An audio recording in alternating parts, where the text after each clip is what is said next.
Friend, आप सबका स्वागत है हमारे YouTube channel Pradeep math point में। तो चलिए आज की क्लास शुरू करते हैं।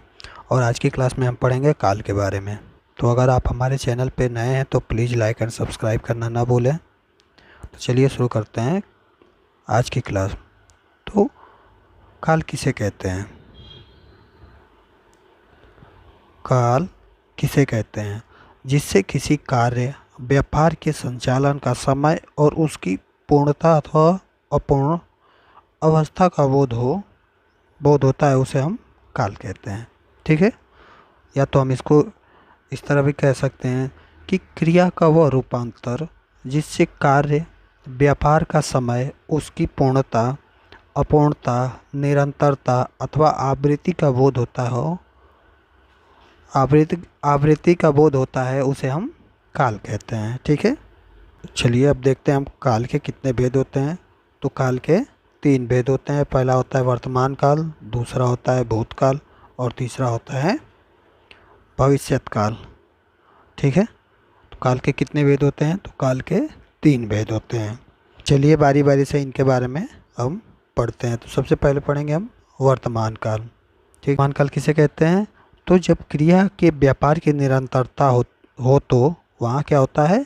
वर्तमान काल होता है। अर्थात जो क्रिया है वो आरंभ हो चुकी हो लेकिन अभी वो समाप्त नहीं हुई हो। ठीक है। हम या तो इसको एक और दूसरे शब्दों में कह सकते हैं कि क्रिया का वह रूपांतर जिससे वर्तमान में उसकी पूर्णता, अपूर्णता, निरंतरता आदि का बोध हो, उसे हम वहाँ क्या होता है? वहाँ वर्तमान काल होता है। ठीक है। अब देखते हैं हम कि वर्तमान काल के कितने भेद होते हैं। तो वर्तमान काल के मुख्यतः 5 भेद होते हैं। कौन कौन से? पहला होता है सामान्य वर्तमान काल, दूसरा होता है तात्कालिक वर्तमान, तीसरा होता है पूर्ण वर्तमान, चौथा होता है संभाव्य वर्तमान और पांचवा होता है संदिग्ध वर्तमान। ठीक है। तो वर्तमान काल के कितने भेद होते हैं? वर्तमान काल के 5 भेद होते हैं। तो चलिए बारी बारी से हम इनके बारे में पढ़ते हैं। ठीक है। तो सबसे पहले आता है सामान्य वर्तमान काल। सामान्य वर्तमान काल किसे कहते हैं? तो जब क्रिया का वर्तमान काल में हो ना पाया जाए तो वहाँ क्या होता है? सामान्य वर्तमान काल होता है। ठीक है। जब क्रिया का वर्तमान काल में होना पाया जाए तो वहाँ सामान्य वर्तमान काल होता है। जैसे हमने लिखा वह खाता है, तो इसमें इस क्रिया में क्या हो रही है कि वह खाना खा रहा है, यानी उसका कार्य अभी वर्तमान में चल रहा है। ठीक है। जैसे मैंने लिखा, मैं एक और एग्जांपल लिख देता हूँ। मैं लिखता हूँ। ठीक है। तो इसमें क्या है? क्रिया जो वो वर्तमान काल में हो रही है अभी। ठीक है। लेकिन अभी समाप्त नहीं हुई है। तो यहाँ क्या हो गया? सामान्य वर्तमान काल होगा। ठीक है। चलिए अगला देखते हैं हम। अगला है हमारा तात्कालिक वर्तमान काल। तात्कालिक वर्तमान काल किसे कहते हैं? जब यह पता चलता है कि क्रिया वर्तमान काल में हो रही हो, वहाँ क्या होगा? तात्कालिक वर्तमान काल होता है। जैसे मैंने लिखा, मैं विद्यालय जा रहा हूँ। यहाँ ध्यान देने वाली बात यह है कि सामान्य वर्तमान में जहाँ क्रिया का प्रारंभ हो चुका हो, ठीक है, जैसे हमने देखा था कि सामान्य वर्तमान काल में जो क्रिया प्रारंभ हो चुकने के बाद का तथा पूर्ण होने के पूर्व का वर्णन होता है, वहीं तात्कालिक वर्तमान में उसी क्षण का वर्णन होता है। ठीक है। जैसे इसमें कहने का मतलब है कि जैसे हमने पढ़ा कि सामान्य वर्तमान काल में क्रिया शुरू हो गई हो, यानी प्रारंभ हो गई हो, लेकिन अभी पूर्ण होने से पहले का उसमें वर्णन हो रहा है। जैसे हमने लिखा था कि मैं लिखता हूँ, तो यहाँ क्या होगी कि मैं लिख रहा हूँ, क्या हो गई? क्रिया प्रारंभ हो गई, मतलब मैंने लिखना चालू कर दिया है, लेकिन अभी पूर्ण नहीं हुआ है, उससे पहले का ही इसमें बोध है। ठीक है। और उसी में यहाँ पे तात्कालिक वर्तमान काल में क्या होता है कि क्रिया तो प्रारंभ हो चुकी है। ठीक है। और प्रारंभ हो चुकी है यानी कि मैं विद्यालय जा रहा हूँ, तो उसमें उसी क्षण का वर्णन हो रहा है कि मैं उसी टाइम जा रहा हूँ ना, मैं विद्यालय जा रहा हूँ। तो तात्कालिक वर्तमान में उसी क्षण का वर्णन होता है। ठीक है, जैसे मैं एक और एग्जांपल लिख दे रहा हूँ। तुम पढ़ रहे हो, तुम पढ़ रहे हो, तुम पढ़ रहे हो।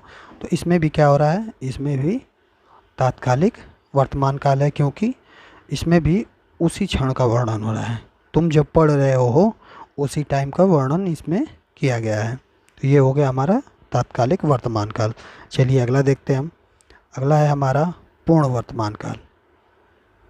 जब वर्तमान काल में कार्य के पूर्ण होने का बोध होता है तो वहाँ क्या होता है, वहाँ पूर्ण वर्तमान काल होता है। जैसे महात्मा जी ने प्रवचन दिया, मतलब प्रवचन दिया यानी उनका प्रवचन अब ख़त्म हो गया है। ठीक है, जैसे हम एक और एग्जाम्पल लिख रहे हैं। मैं लिखा हूँ, मैं लिखा हूँ। तो इस वाक्य में क्या है कि मैं लिखा हूँ यानी ये बोध हो रहा है कि मैंने अपना कार्य पूर्ण कर लिया है, यानी मैं लिख चुका हूँ। ठीक है, तो यहाँ क्या हो गया, यहाँ पूर्ण वर्तमान काल होगा। ठीक है, चलिए अगला देखते हैं। अगला है हमारा संदिग्ध वर्तमान काल।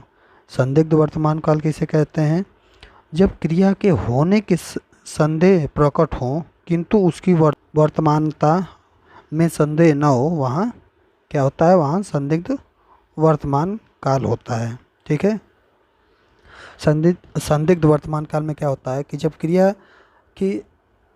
क्रिया के होने में संदेह प्रकट हो, लेकिन वो क्रिया वर्तमान काल में हो रही है, इसका संदेह न हो, तो वहाँ क्या होता है, संदिग्ध वर्तमान काल होता है। जैसे ट्रेन आती होगी। ठीक है, यहाँ इस वाक्य में क्या हो रहा है कि ट्रेन आती होगी, ये संदेह व्यक्त किया जा रहा है कि ट्रेन आ रही होगी, लेकिन ये क्रिया क्या हो रही है, ये हो रही है वर्तमान काल में। ठीक है, तो यहाँ क्या हुआ, संदिग्ध वर्तमान काल होगा। चलिए अगला देखते हैं। अगला है हमारा 5 नंबर, संभाव्य वर्तमान काल। तो जब वर्तमान काल में कार्य के पूरा होने की संभावना रहती है तो वहाँ क्या होता है, संभाव्य वर्तमान होता है। ठीक है, जब वर्तमान काल में कार्य के पूरा होने की संभावना रहती है तो वहाँ संभाव्य वर्तमान होता है। जैसे हमने लिखा पुस्तकें लिखी गई हों। ठीक है, तो इसमें संभावना हो रही है कि पुस्तकें जो है वो लिखी गई होंगी। ठीक है, तो इसमें क्या हो रहा है, इसमें संभावना व्यक्त की जा रही है, तो ये क्या हुआ, संभाव्य वर्तमान काल हुआ। ठीक है, ये तो हुआ हमारा पूरा वर्तमान काल के जो 5 भेद होते हैं उनको हमने बारी बारी से पढ़ा। अब आते हैं हम अपना अगला भूतकाल। ठीक है, भूतकाल किसे कहते हैं कि जिस क्रिया से कार्य की समाप्ति का बोध हो उसे हम भूतकाल क्रिया कहते हैं। ठीक है, जिस क्रिया से कार्य की समाप्ति का बोध हो उसे हम भूतकाल क्रिया कहते हैं। जैसे वृद्ध व्यक्ति आया था। ठीक है, वृद्ध व्यक्ति आया था, इसमें क्या हो रहा है कि इसमें क्रिया से कार्य की समाप्ति का बोध हो रहा है, यानी वृद्ध व्यक्ति आया था, यानी ये बीत चुका है, तो क्या हुआ, यहाँ भूतकाल हुआ। चलिए आगे देखते हैं। तो भूतकाल के कितने भेद होते हैं, भूतकाल के मुख्यतः 6 भेद होते हैं। कौन कौन से, पहला होता है सामान्य भूतकाल, दूसरा होता है पूर्ण भूतकाल, तीसरा होता है अपूर्ण भूतकाल, चौथा होता है आसन्न भूतकाल, पांचवा होता है संदिग्ध भूतकाल और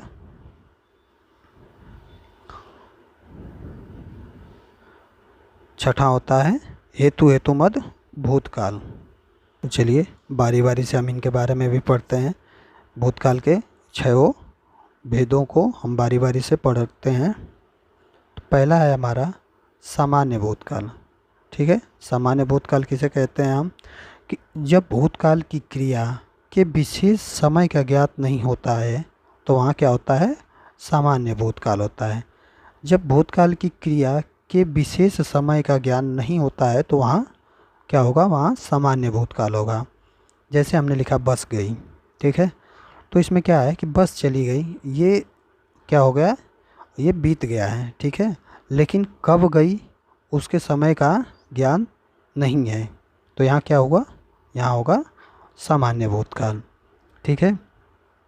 जैसे मैंने एक और एग्जांपल लिख दिया कि मोहन सो गया, मोहन मोहन सो गया। तो इसमें क्या हो रहा है, क्रिया क्या हो गई, क्रिया के क्रिया के विशेष समय का ज्ञान नहीं हो रहा है यहाँ पे कि मोहन कब सोया, ठीक है, ये नहीं पता चल रहा है। तो ये क्या हुआ, ये होगा सामान्य भूतकाल। और मोहन सो गया, इसमें क्या हुए, ये भूतकाल, सामान्य भूतकाल हो गया। चलिए अगला देखते हैं हम। अगला है 2 नंबर, पूर्ण भूतकाल।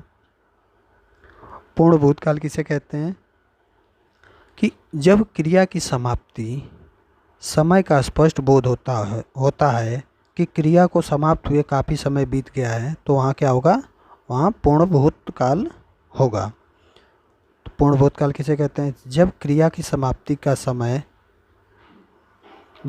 समाप्ति समय का स्पष्ट बोध होता है कि क्रिया को समाप्त हुए काफ़ी समय बीत गया हो, तो वहाँ क्या होगा, पूर्ण भूतकाल होगा।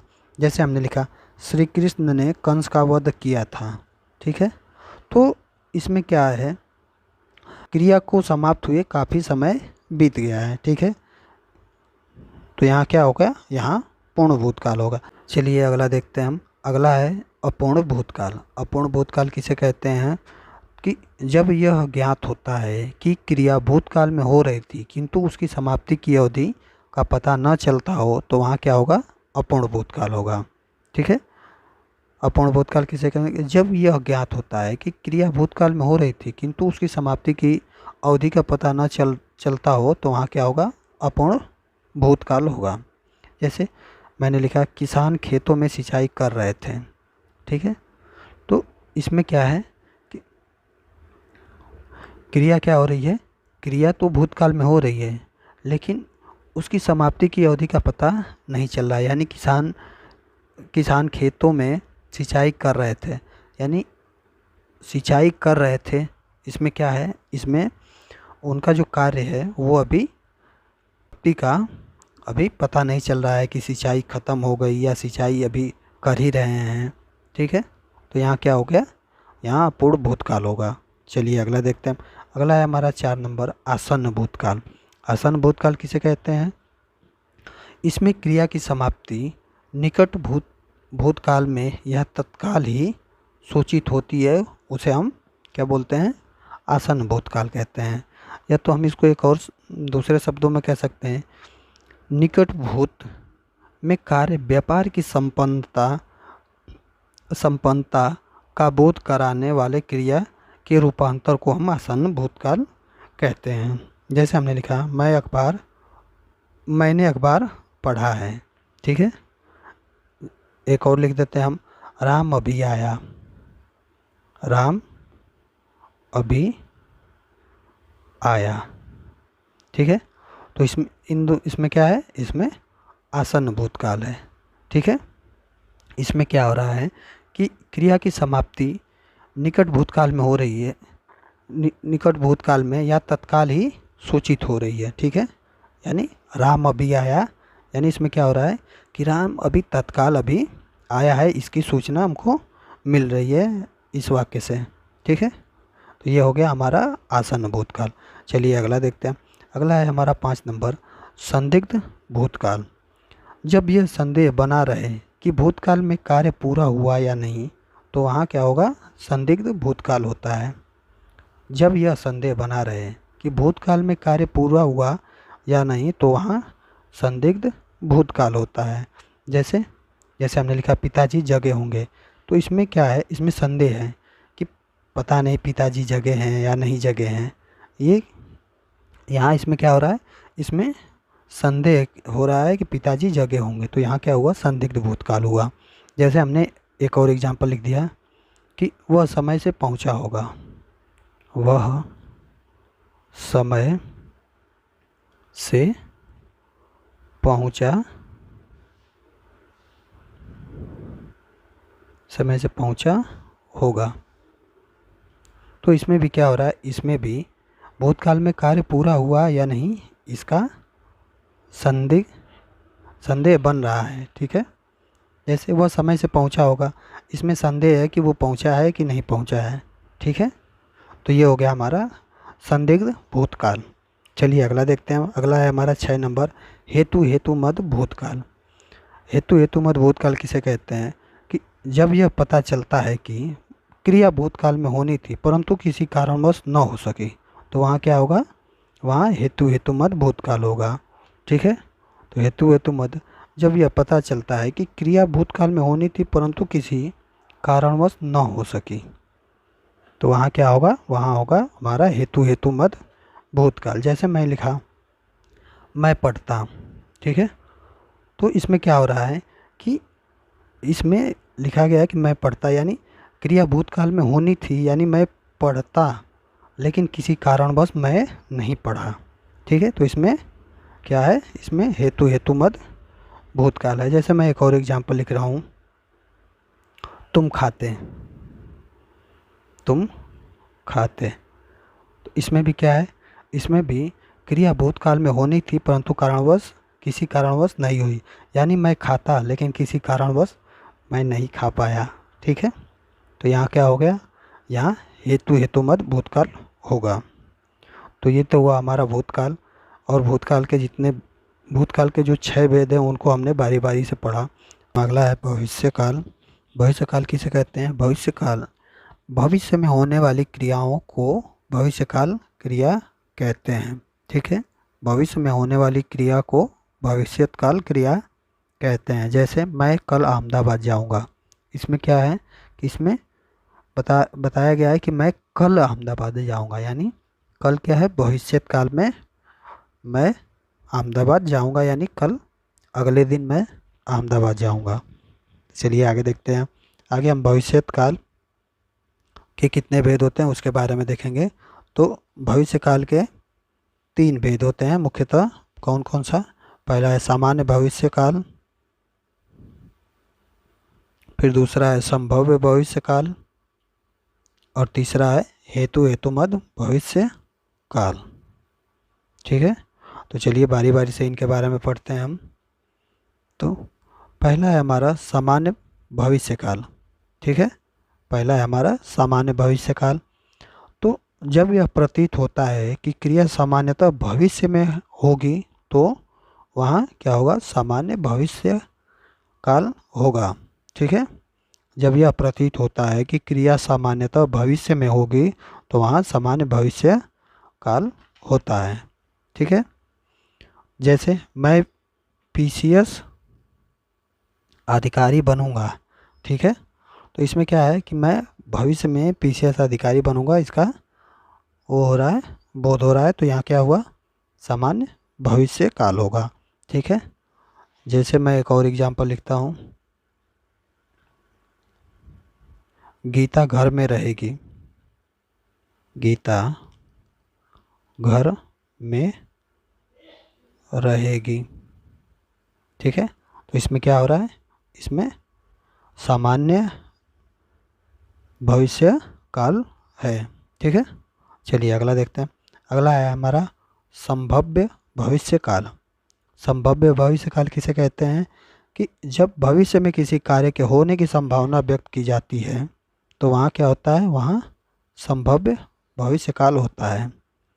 जब भविष्य में किसी कार्य के होने की संभावना व्यक्त की जाती है, तो वहाँ संभाव्य भविष्य काल होता है। जैसे जैसे लिखता हूँ मैं, संभावना है कि भारत की जनसंख्या जल्द ही चीन की जनसंख्या से अधिक हो जाएगी। ठीक है, तो इसमें क्या हो रहा है, इसमें संभावना व्यक्त की जा रही है कि भविष्य में भारत की जनसंख्या चीन की जनसंख्या से अधिक हो जाएगी। ठीक है, तो यहाँ क्या हुआ, संभाव्य भविष्य काल होगा। जैसे एक और एग्जांपल लिखता हूँ कि शायद कल बारिश हो। ठीक है, शायद शायद कल बारिश बारिश हो, क्या है, बारिश हो संभव है।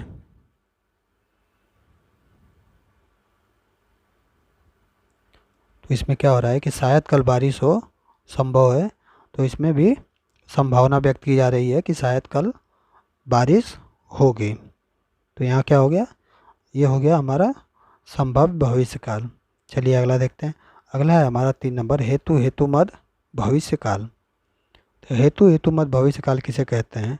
जब एक क्रिया का होना दूसरी क्रिया के होने पर निर्भर हो तो वहाँ क्या होता है, हेतु हेतु मद भविष्यकाल होता है। ठीक है, जब एक क्रिया दूसरी क्रिया के होने पर निर्भर हो तो वहाँ हेतु हेतु मद भविष्यकाल होता है। जैसे हमने लिखा कि भारतीय प्रधानमंत्री ने कहा पाकिस्तान पहले आतंकवाद बंद करे। ठीक है, तो इसमें क्या है, इसमें जो एक क्रिया है वो दूसरी क्रिया के होने पर निर्भर कर रही है। तो यहाँ क्या हुआ, हेतु हेतु मद भविष्यकाल होगा। जैसे हम एक और एग्जांपल लिखते हैं, जो कमाएगा सो खाएगा। जो कमाएगा सो खाएगा।